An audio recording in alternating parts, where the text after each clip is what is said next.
Hello, and welcome to the How2Exit podcast, where we introduce you to a world of small to medium business acquisitions and mergers. We interview business owners, industry leaders, authors, mentors, and other influencers with the sole intent to share with you what it looks like to buy or sell a business. Let's get rolling.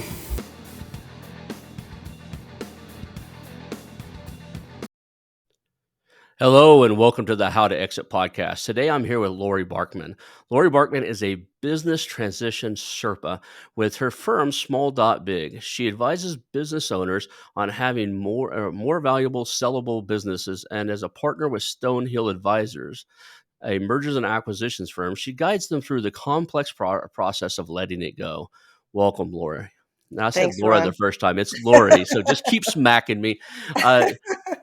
I was just talking to a friend earlier on the way in. She called me, and her name's Laura. So for some reason, I've got you guys connected somehow. Thank you for being on the show today. I always like to start with kind of how did you get started in this? What got you into mergers and acquisitions? It's not a natural starting place for most people. So, It's not a natural place. And for me, my origin story really goes back 20, 25 years being in business. And when I was a CEO and I was part of a company that was sold to a Fortune 50, that's really what got me interested in this deal side. We were being acquired. It was clearly not a merger. The total transaction was a pretty sizable one. It had $1 billion, more than $1 billion in enterprise value. So for me, who was part of the executive team, we knew this was the biggest deal of our lives. We wanted to make it successful. And then we also knew it wasn't just about the transaction, it was about the transition and the integration. So going through that on the deal side, after I left, I was part of the integration, and eventually I left the company. And after that, I went into private equity, and I was on the other side of the table for doing deals. This time, doing investing and trying to assess what would be the right thing for our partners and investors. And I got exposed to exit planning through some networks of mine. I was with a law firm. I was running business development for a law firm. So I got to know some of the other folks in the ecosystem, lawyers, of course, wealth managers, accounting firms, and I was starting to learn more about exit planning and this age wave tsunami. And so that's how I got into M&A, as I was spending time learning about exit planning, got certified from the Exit Planning Institute, got certified on the Value Builder platform. And I can also share a little bit of backstory about the name of my firm, SmallDotBig. But that's how I got into M&A. awesome. And you actually run a podcast too. So and it's on succession stories. So I was checking that out some, and that's really cool. So thank you for being on the show. Let's just jump right in. Like, uh, what's on your mind right now? I mean, we were talking about this a little bit earlier, but you know, there's a lot of things going on. You've had a lot of experience with business owners coming in, needing or wanting to sell their business. You know, what's the sticking point that you see that most of them have to overcome to get a successful exit? Transferability is the biggest I'm seeing right now. There are a lot of people who think their business is ready for a sale, or they're thinking about it in 2 to 5 years. Age wise, they're probably in their late 50s. So they're thinking they want to retire in their early 60s. And they're giving themselves a 2 to 5 year time horizon, which is great. More time to work on this, the better. But in those situations, the clock is really ticking, because sometimes a little bluebird comes a knocking, and maybe we're not really ready. I had a conversation yesterday, actually, with a business owner. The firm has transferability challenges. He was approached about a year ago. He was definitely not ready, and he regrets that. He wishes he was, because it could have been a great opportunity to sell at that point. Um, because I'm just talking to him now, I'm realizing with him, in doing a business assessment of what some of the biggest gaps are. What if he had done that assessment 5, 7 years ago? Maybe he could have done things really differently to help build the value. So I think that that's a key concern, Ron, when the business owner has given so much to this business, right? They've given up nights, weekends. They didn't go to the kids' baseball games. Maybe they've experienced a divorce. They've sort of been married to their job. And it's not only dissatisfying from a financial standpoint, but imagine the personal disappointment that someone might feel if ultimately they don't have a sellable business and they thought they did. Yeah, I get a lot of people that say, "Hey, I'm thinking about selling my business. What's the first step?" And I said, "Start planning 3 years ago." Right? It's the there's a process to it, especially, I keep raising the number of, like, revenue-wise that I'm looking for as far as a small business or what we, in the United States call a small business, right? And the reason I have to raise that is because most of the time the owner is a key player in the business, and it's just not transferable. They're either the lead sales guy or the lead do it all guy, right? And I don't want to buy myself another job. And a lot of acquisition entrepreneurs are like me. They're not looking for another job. They're looking for an investment and, a strategic investment at that. So let's talk a little bit about like the process that, you walk somebody through and it's, do any type of succession, even if it's, preparing to hand that business to be controlled by another human being.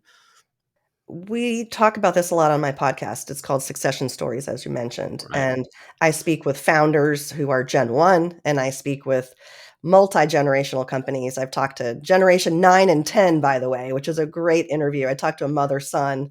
That business was founded in 1760. So that's a little bit of an Wow. anomaly. But nonetheless, one of the things that jumps out at me, if we just stick on the thread of family businesses for a second, there are the next generation leaders who are well suited, and that's part of a legitimate process to put into place is the education and experience that's required to be a leader in that business one day. So there could be a disconnect in any one of those fronts. They might not have the skills, they might not have the desire. I've talked to folks who didn't want the chair. They didn't wanna be CEO. They didn't wanna be part of the company, and then lo and behold, years later, they're running it and they're doing a fantastic job. So all kinds of stories about how people start, from sweeping in the shop floor to really running, getting to know the sales environment and learning the business from the inside. There's a lot of good stories out there about where it's really worked well. Of course, there are stories where it hasn't worked as well. So the common theme for success in succession, whether it's family or not, is to understand what the role is, what's needed, and just like anything, having a good mentor program doesn't have to be family mentoring family, and a lot of times it's best not to.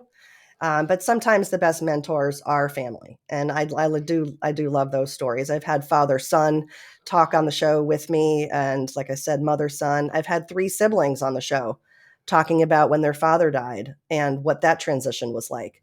So the best transitions are well planned. Sometimes we do find that there's death, divorce, the 5 Ds. Sometimes things happen that we don't control. So those are more contingency planning types of prep. But when we are more thoughtful about it and have time on our side to plan succession internally, that's great. Also external, and that was my experience. I was hired from the outside and as part of a long-term succession plan. And I've also talked with some professionals on my show about hiring outside CEOs. There's a great example of a family that I'm friends with here where I live in Pittsburgh, and they had a skip generation leader, meaning the generation wasn't ready. They were in their 20s and when their father's health started to decline, and they were not ready to assume the leadership role. So what the company did very, very effectively was they brought in someone from the outside to run the company, and part of his mission was to get the next generation ready, and then he retired, and it was a success story all around. Now that generation's in their young 50s, and so it's been quite a while. There's a lot of ways to solve this problem. It doesn't necessarily be you need to be that, you know, your kid out there who's just turned 18 and he's out there, trying to figure out what he wants in the world. There's brilliant ways to still leave something to the next generation without having to do the turnover control of something you just spent 30 or 40 years building, right? Absolutely. What is the old saying? So the one I keep running into is the third generation. And the old saying is the first generation, builds it, the second generation maintains it, and the third generation destroys it. Is that like there's something to that? There is some myth out there, and I think it has to do with the entrepreneurial spirit. So what I talk a lot about with companies that are multi-generational, call them mature businesses, is how do we bring them back to their entrepreneurial roots? And the innovations that Gen 1 or Gen 2, had in place, um, Sometimes Gen 3 needs that latitude to really look forward and look for sustainability for the future. A great example of this is Highlights Magazine, Gen 4 CEO right now running it. And he's looking out beyond, he's saying this transcends him. This transcends who he is as a CEO. And he's a great leader. And what he's trying to put in place is how can this business, which is education for kids, live beyond, right? Whoever is the leader, whether it's family or not family. And it's so mission driven. It's such a great example. And they are putting in processes for innovation. One of the things that you didn't mention in my bio, so I'll just mention it, is I'm an adjunct professor of entrepreneurship at Carnegie Mellon University here in Pittsburgh. And I teach a class called the Corporate Startup Lab with my colleagues. And it's a great class. We have privately held companies and public companies who want to bring innovations to bear. Because, as we talk about growth, it's organic or you're acquiring. And so these are companies that are thinking about organic growth, and they're investing in either new technologies, new processes, new products or services, and how do you bring those to market? And I love that. This has been part of my career, being part of both startups, like venture backed, as well as mature companies, and having this corporate startup experience for how do we bring innovations to life in mature environments. So I think that's part of it too. For as you talk about the next generation, what are they going to do differently? They get the baton. Now what? One of my favorites of the interviews that came on, he's a Rooney from the Rooney family, if you're familiar with the Steelers. And he wrote a book about his father, and the story about the grandfather giving the keys, if you will, to the Steelers to the next generation. He basically said, "Here you go, don't F it up." Right? So that's another common theme of the second gen, and why they're risk averse is because the first gen built it, and second gen's like, "Oh my God, now I've got the keys. I can't mess this up." And the third gen is now inheriting an environment where it's been more risk averse, and they don't want to be the ones to take the risk. The other saying is, um, spouting whale gets harpooned. There's something to the transition plan. And I have another friend whose father, he passed away. He had a heart attack recently, and I missed the guy, but his father's still around. But his father runs a tech company, and would have, it's second generation. His granddad, or hi the father's dad, I guess you would say, my friend's granddad, had started it. The other guy's running it now, and it would have been an opportunity for my friend to run it. And I honestly just said, teased him. I said, you developed a phobia of being bad in math because you didn't want to run dad's business, right? And he ended up being a crane operator, at the top of sky rises and stuff. And anyway, one day he went to sleep and had a heart attack in the middle of the night. But there's something to be said about, like, not all families, the kids want to take over the business. There's some pushback there, right? So I like that generation skip thing you were talking. If the business is big enough to afford a CEO that can run it, and then open up an opportunity for maybe a future generation, or at least just contribute to the family. That's an awesome approach.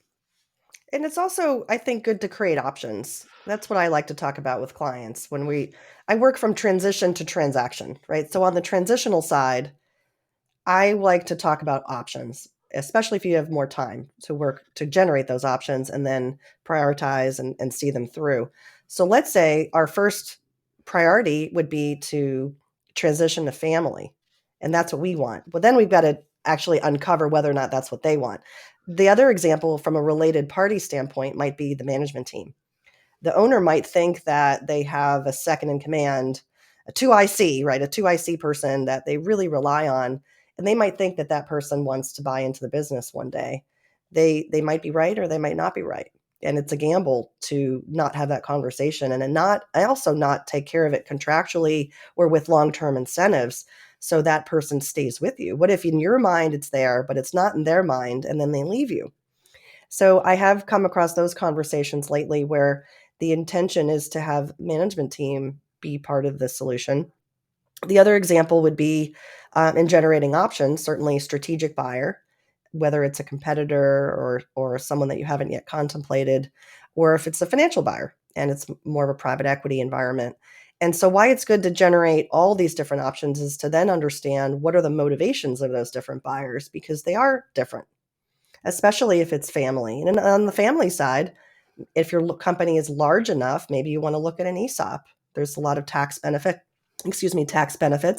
and there's good reasons, and there's cons. It's not a very clear option, but it's good to explore. And again, that's why I like to say, okay, let's talk about your goals, business goals, professional, personal goals, and financial.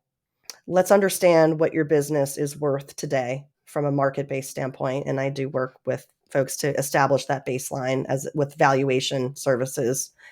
And then we do an assessment. It's a great starting point to kick off a relationship because you mentioned it earlier. People wonder, well, what's the next step? What do I need to do? Well, let's baseline where you are. Again, let's talk about your goals. Let's understand from the business standpoint, what are the risks? What is it facing? The hidden pitfalls you might not be aware of. What are some of those golden nuggets that you have in your possession you might not even realize? I just had a kickoff call yesterday with a new client that's looking to sell his company, and we really talked about assets. And when we think about assets, we think about the tangible things. What about all the intangible things? The SOPs, the brand identity, certainly the customer database. What is it when someone buys you, they are going to get? If you look at it that way, put yourself in their shoes. We're going to look at not only what assets you have to transfer, whether they're tangible or intangible, but we're also going to contemplate how transferable those are. And that all goes into this assessment of where do we have risk? Where do we have some value that we can try to build up even more? So if time's on your side, you have time, you have no SOPs, but you can create them.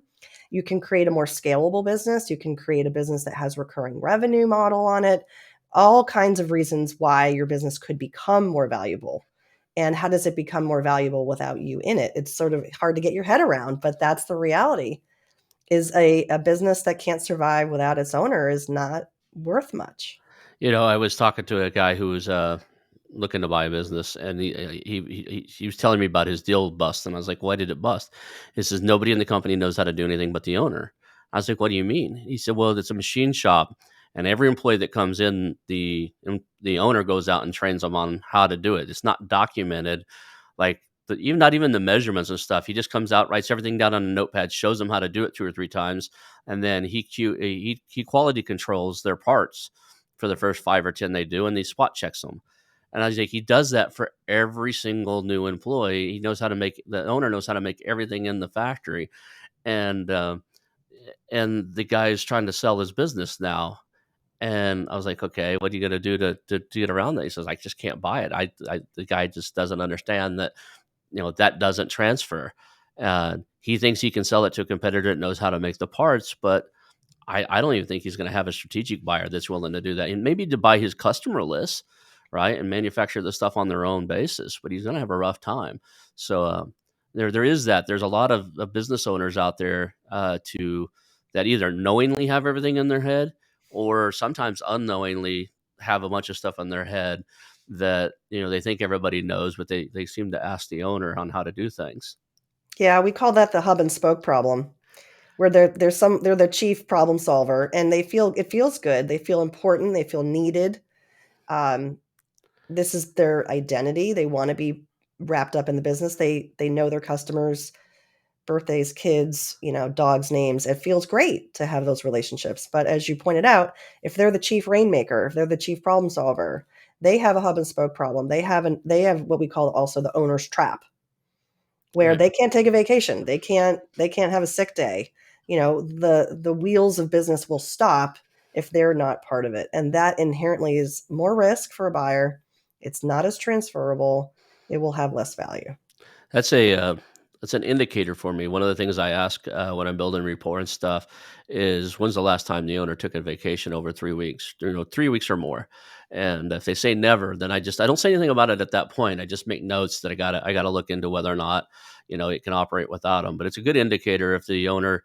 I have one owner who goes, "Yeah, I take December off every year." I was like, "Was that just a really slow month?" They go, "No, my team's got everything. I take it off and I travel. My wife has family in another country. We go there for the December." And it's like, that's what I'm looking for, right? That's what a lot of business buyers are looking for, is the company will run without you. You like being there. Yes, great. You do a good job managing it. But when you're gone, he's like, some months I get back and they did better without me. And that's what you want, right? Right. So how does that all translate to value, right? Because I know I still look at them when there's flaws and there, owners involved and stuff, but the price starts coming way down. It's the work goes up, the price goes down. If the work, the more of a job it is for the acquirer to keep it running and make it run right, the longer the owner has to stay in some type of earnout or transition plan, and it impacts the price, right? It increases risk. So anything that increases risk decreases price. So, what's your advice, or what is your feeling on that? Well, absolutely. We need to be honest with ourselves about what we think the business is gonna sell for.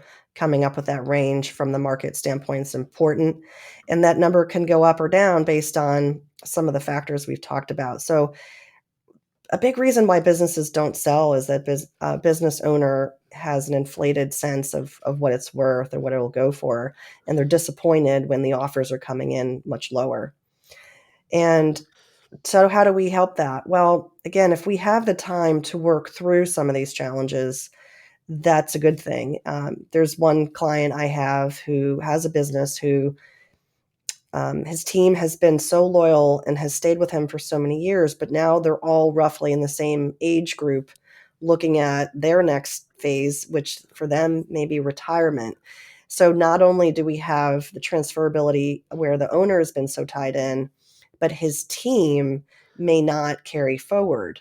And that comes back to some of these main underlying issues where the business is at risk not only because of the owner, but also because there's not a team to carry it.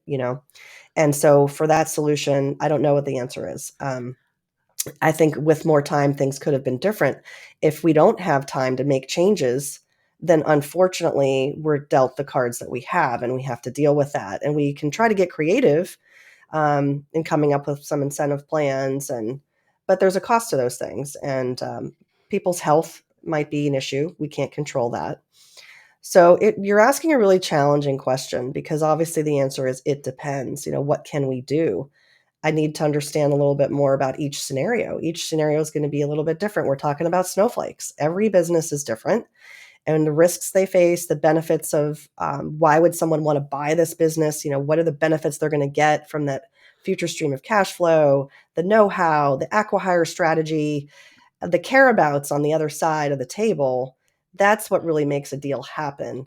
They might overlook some of these things. So let's just make up a scenario. Let's say that there's a private equity group who has a pretty good management structure. They're going to provide the back office. They've got a sales approach. They've got the accounting lined up. Well, if our business doesn't have strength in those areas on the admin, we're losing someone or we're just not doing it as efficiently, then that's okay, right? That's going to be an okay scenario because the new owner is going to fill those gaps. So that's back to the point of creating options. If we can explore different scenarios with buyers, really understand what they care about, and can we find the best fit, then maybe we're going to help protect some of that risk downside. Yeah, I actually, recently, probably, I guess I say recently, my time frame kind of collapsed here. About 6 months ago, I seen a business that I was interested in. They reached out to me, but when I go to their website, the owner's wanting to retire, and they had about 8 executives, and only one of them was under 70, right?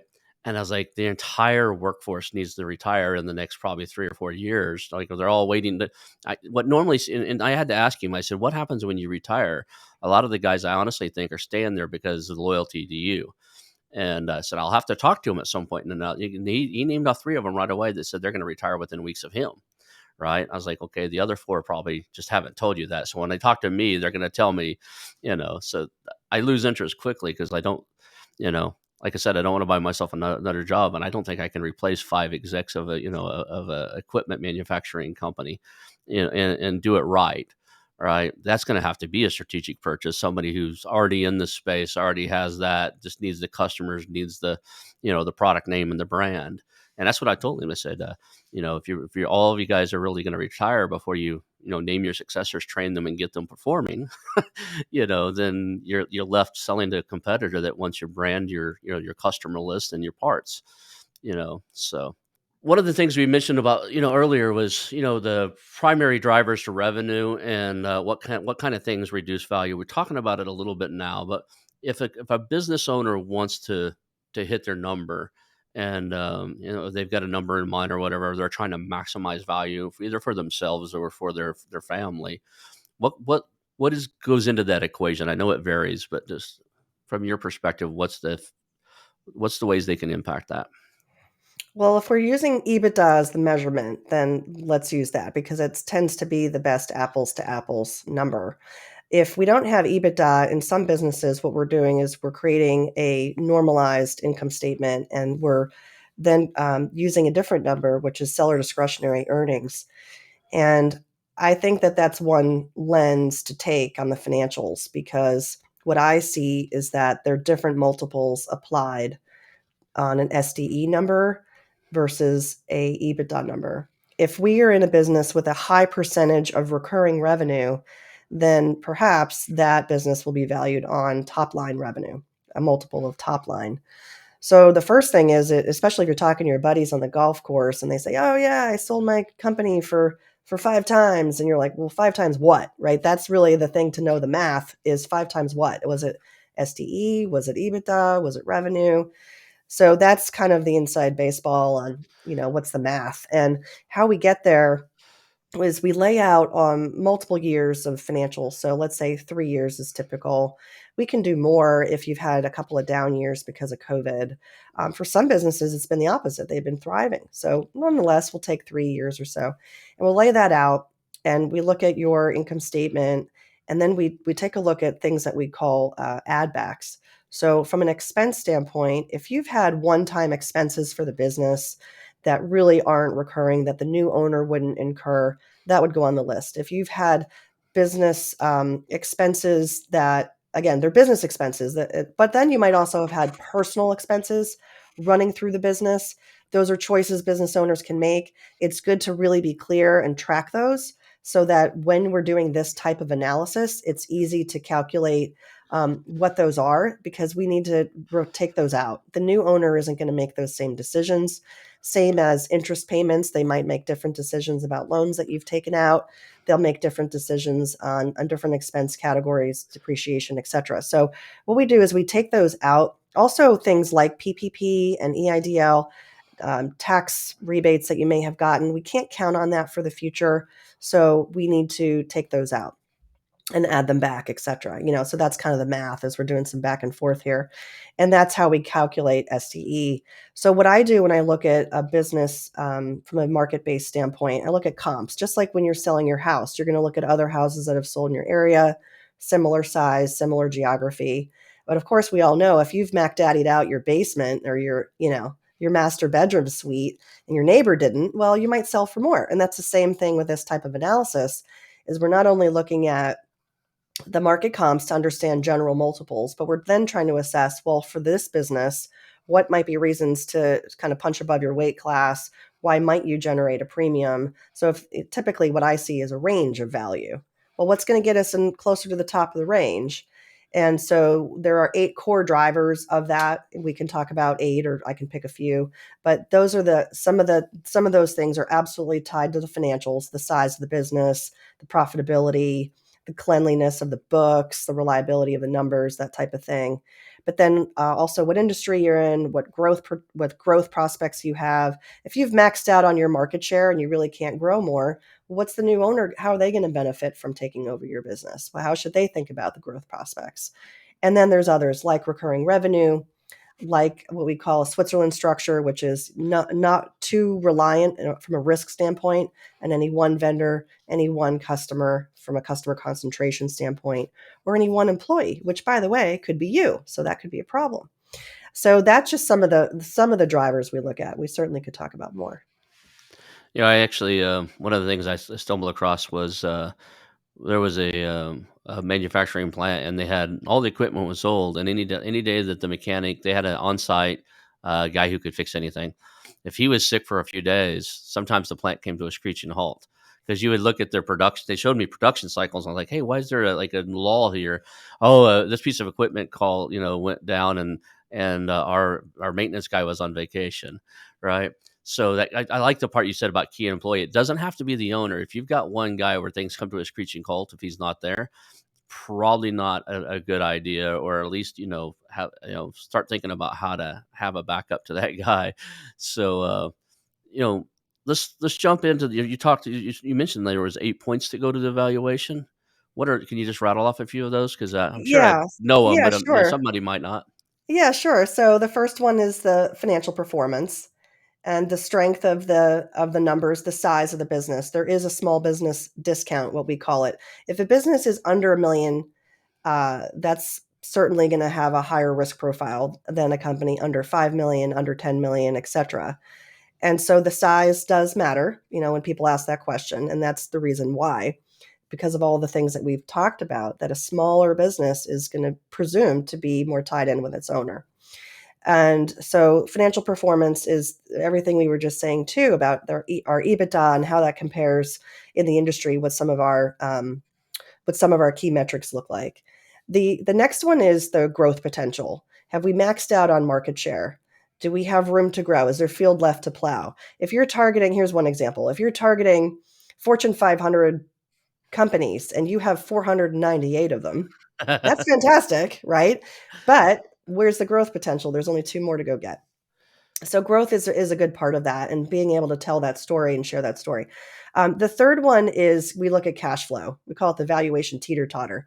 Is your cash, is a cash spigot? Do you have to keep borrowing, line of credit, working capital challenges? What can we do to improve your working capital needs? There's different things that we can look at there. The next category is what I call the Switzerland structure, which is this risk profile. Are we too concentrated in one particular area? One example on the vendor side that we might not think about is all of our contracts. If you're a value-added reseller, are those contracts transferable? If we gather up all the assets and we say, what's valuable? What am I actually selling here? If you've taken years to become certified in something, that's awesome. That's great. That's part of your value add. That's part of the barriers to entry you've created. How transferable are those agreements? And it's good to know if they're not transferable, right? And what can we do to mitigate that risk? That's just one example. Another example might be if you've built your online store and you're really reliant on Facebook, and now Facebook has changed its policies, and we all know the rift between Apple and Facebook. Wow, that really hurt Facebook's stock, right? So what if you've been all in on Facebook for your third party selling, or you're really reliant on Amazon, and Amazon changes their third party reseller platform for some reason? Oops, right? That's a problem. So those are the kinds of the hidden risks we want to look for, and we've talked ad nauseum about the employee side. So that's the Switzerland structure. We also take a look at recurring revenue. What percent of your total revenue is recurring? And there's a difference between recurring and reoccurring, right? With an O. The reoccurring is great. We can count on it, but we don't really know when it's going to happen. The example I like to share is me with my interior decorator. She thinks, okay, Laurie's going to spend 5,000 with me every year. She doesn't know when. She doesn't know on what, right? She doesn't know for sure it's going to happen. As opposed to Netflix. Netflix has my credit card. They are charging me every month in and out until I cancel. So a contract relationship we can count on, and we can bank that revenue as recurring. So is it as a percent of total more than 15%, more than 20%? How healthy is that? We have to also look at churn. So it's customer acquisition, it's retention. All those metrics go into recurring revenue. We take a look at that. We also take a look at customer satisfaction. If you're measuring it, that's great. If we have objective measures like a net promoter score, sometimes with Yelp or Google, there can be Google reviews, and that's great if you don't have any other metrics. But we want to know, have there been complaints? What's the referability? How high is your referral factor? Because that's also going to help us understand your customer acquisition cost. From an organic standpoint, or if you're spending on the marketing side, what are your marketing dollars? For every $1 you've invested, what's the ROI on the other side? We'll take a look at that. We're also going to take a look at the things we talked about earlier with the hub and spoke challenge. The more that an owner is involved, this is kind of the teeter-totter on these two factors. The scoring that I have is in a 0 to 100 point scale on each of these 8 dimensions. and it gives an overall. And we also baseline you versus your peer based on your NICS code. And so that's an assessment that I'll offer to the audience if they want to follow up with me and do this assessment. It's numeric, it's quantitative in nature, which I really like because we can talk about where they are now in the red zone, the yellow zone, or the green zone. It's very clear. And then we can also do scenario planning. If you're able to improve on some of these dimensions, what will that inherently do to improve your business value? And if you're valued at 1 million right now and you could be valued at 2, that's another $1 million you could be leaving on the table. Why wouldn't we try to work on that?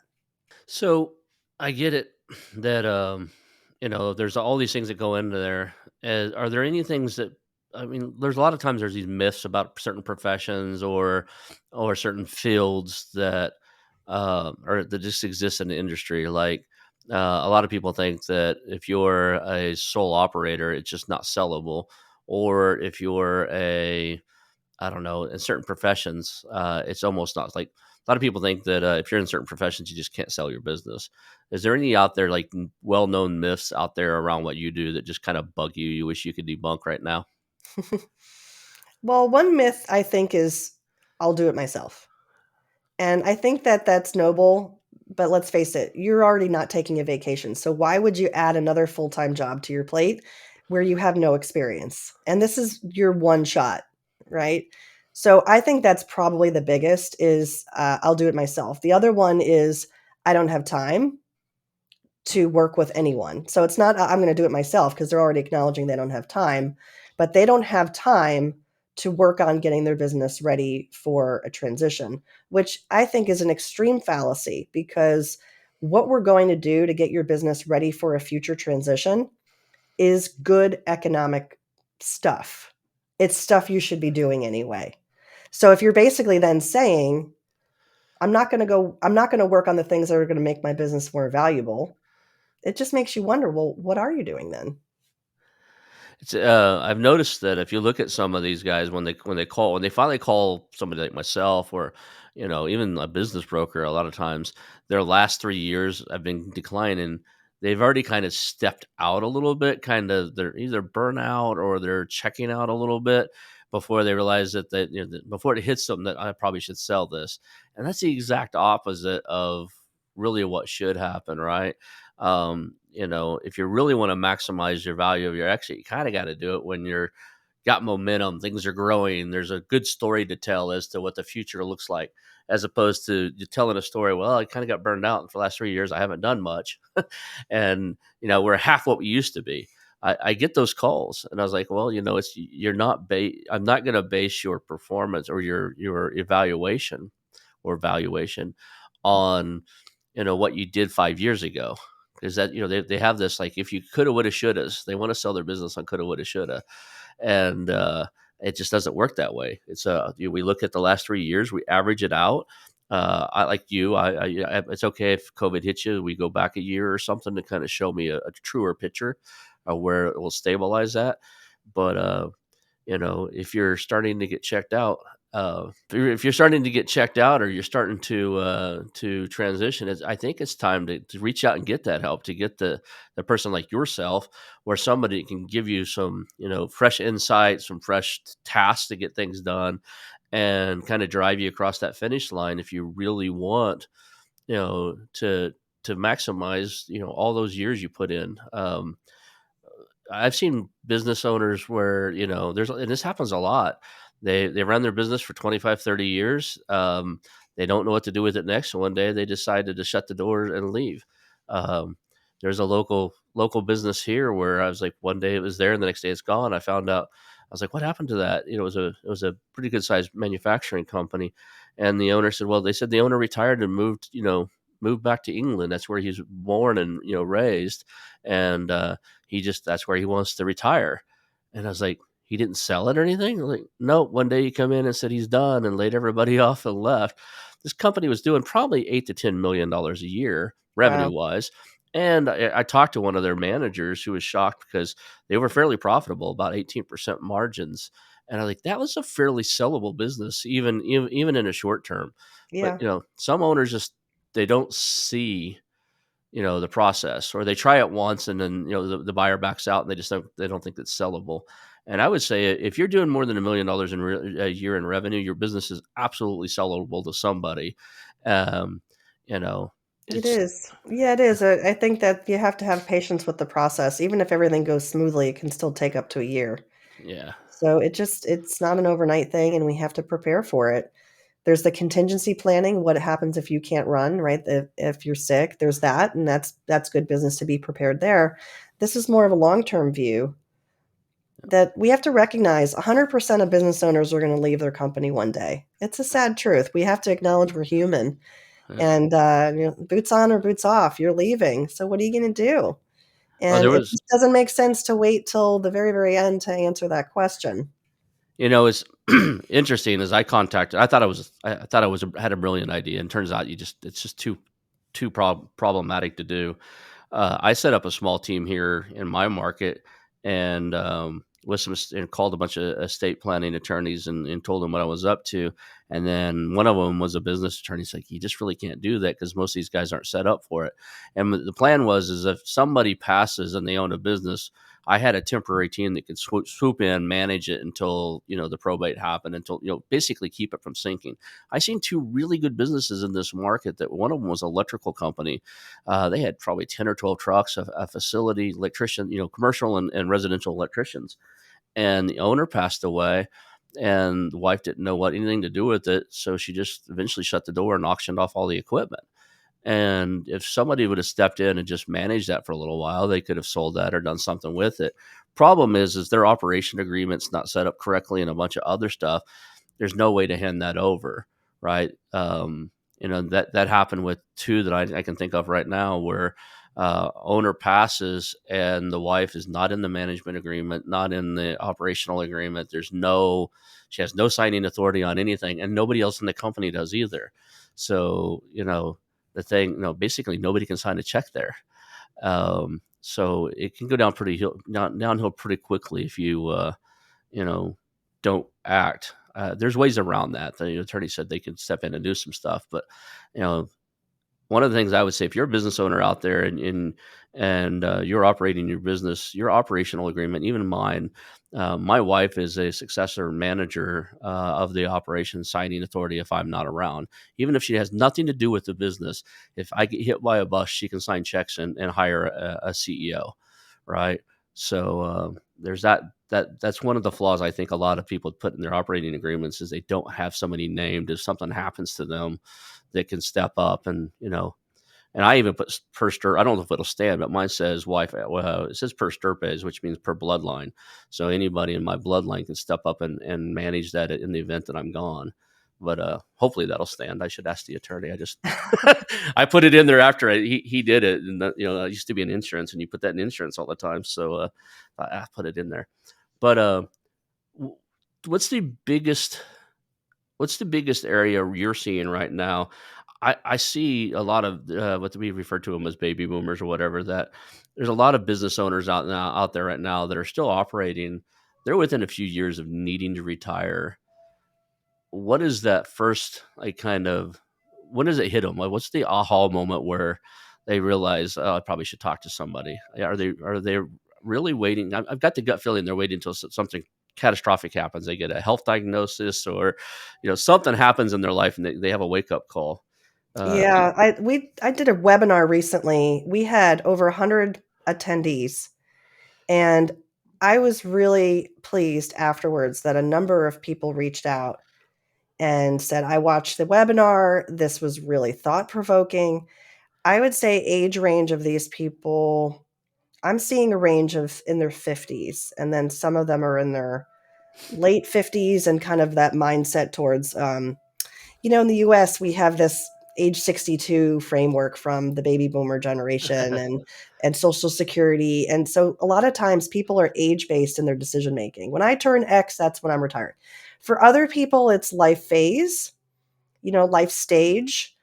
So it doesn't matter what age you are, it's just what you want to do next. And I think that it's an acknowledgement. Look, we all, no matter what we plan for, if we have a plan for what we want to do next, we are inherently going to be happier with our choices. We're going to participate in the process. And by doing so, that is going to create more value. So it's kind of like this concept in psychology of cognitive dissonance.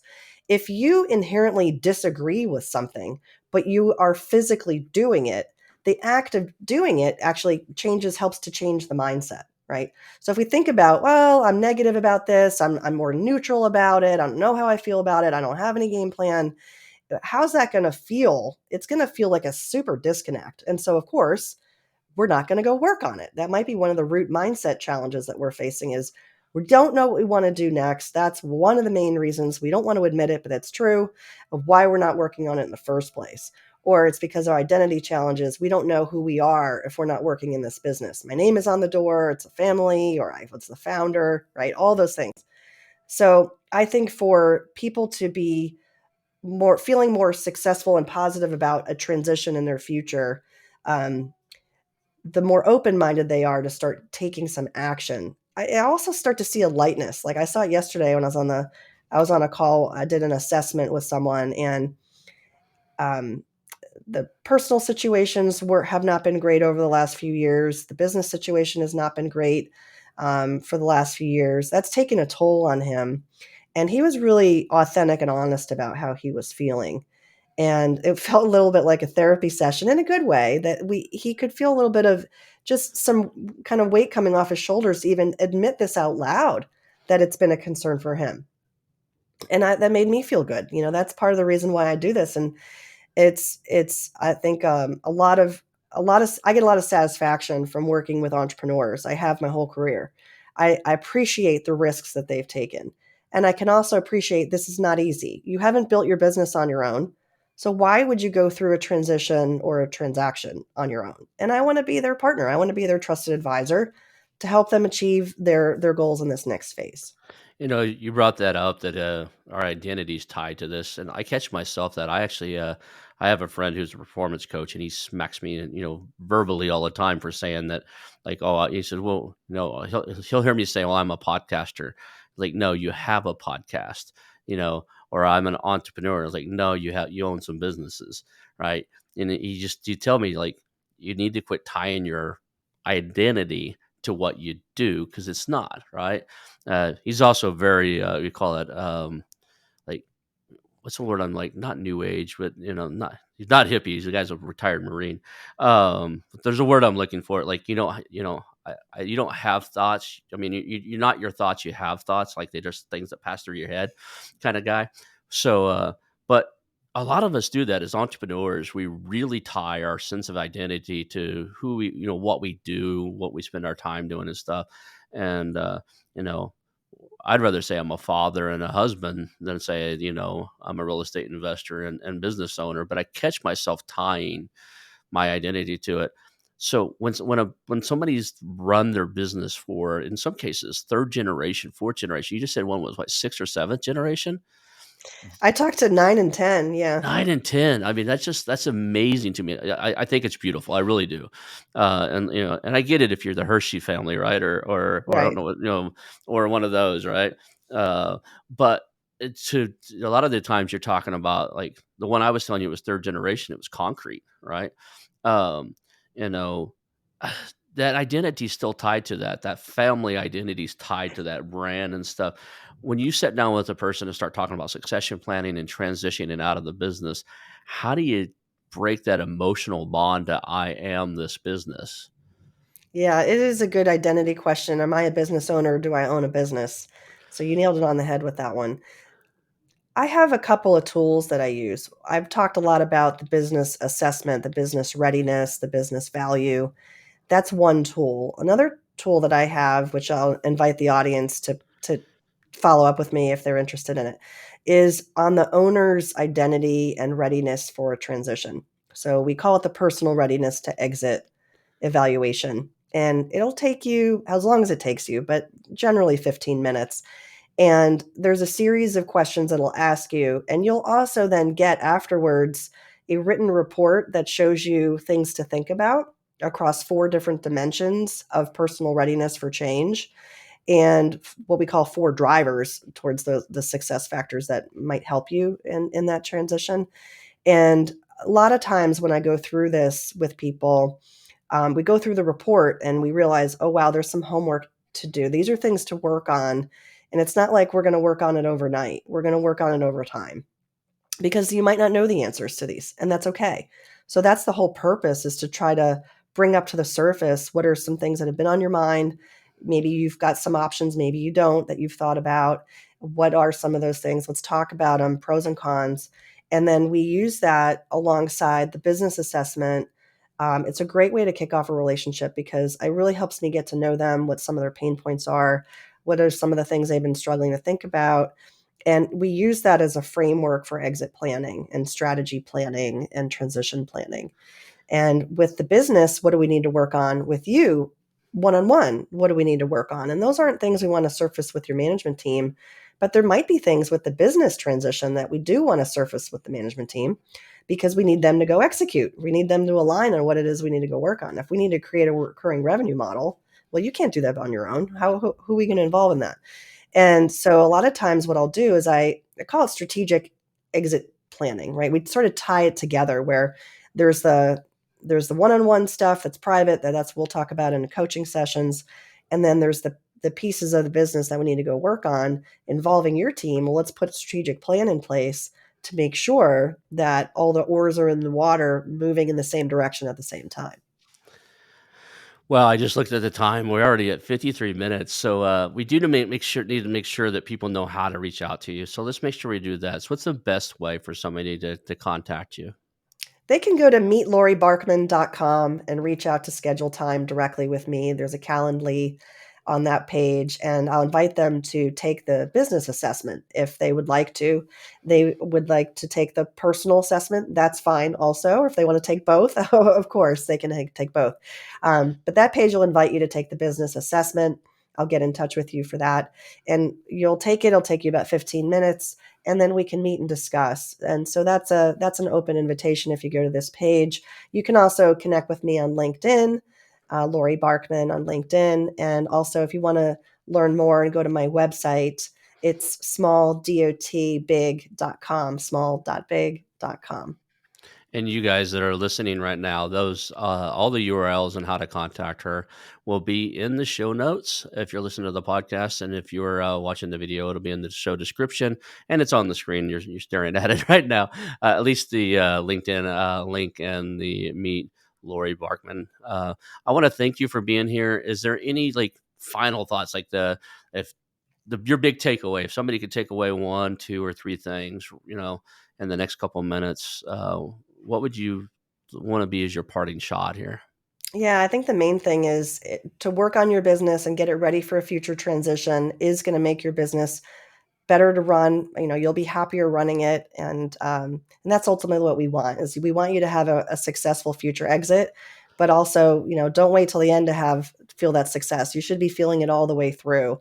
And so when time is on your side to be generating more value in your business and more options for the future exit, for future transition, that's the best scenario. So please don't wait till the very last years of your career to work on this. Awesome. I appreciate having you on the show. Hang out for a few seconds when we complete, and so you and I can chat. Thank you very much. It's been very valuable. I'm sure the listeners will love this. Thanks, Ron. Thanks for having me. All right. That's the show. Hey, it's your host, Ronald Skelton. I want to thank you personally for watching the show today and invite you to call our new hotline, 918-641-4150. That's 918-641-4150. Call us and tell us about our show, ask questions, suggest guests, or even tell me about a business you have for sale, and we'll reach back out to you. Again, that number is 918-641-4150. Call our hotline, leave us some information. Thank you. The Investors and Entrepreneurs Professional Mastermind. The Investors and Entrepreneurs Professional Mastermind combines the traditional peer-to-peer mastermind introduced first in Napoleon Hill's famous book, Think and Grow Rich, with accountability partnering, where your peers help you ensure that you set goals, take actions, and get results. If you want to scale, blow past roadblocks, and achieve success faster than you might think is possible, I suggest you take a visit over to TIEPM.com. That's TIEPM.com and check out the Investors and Entrepreneurs Professional Mastermind.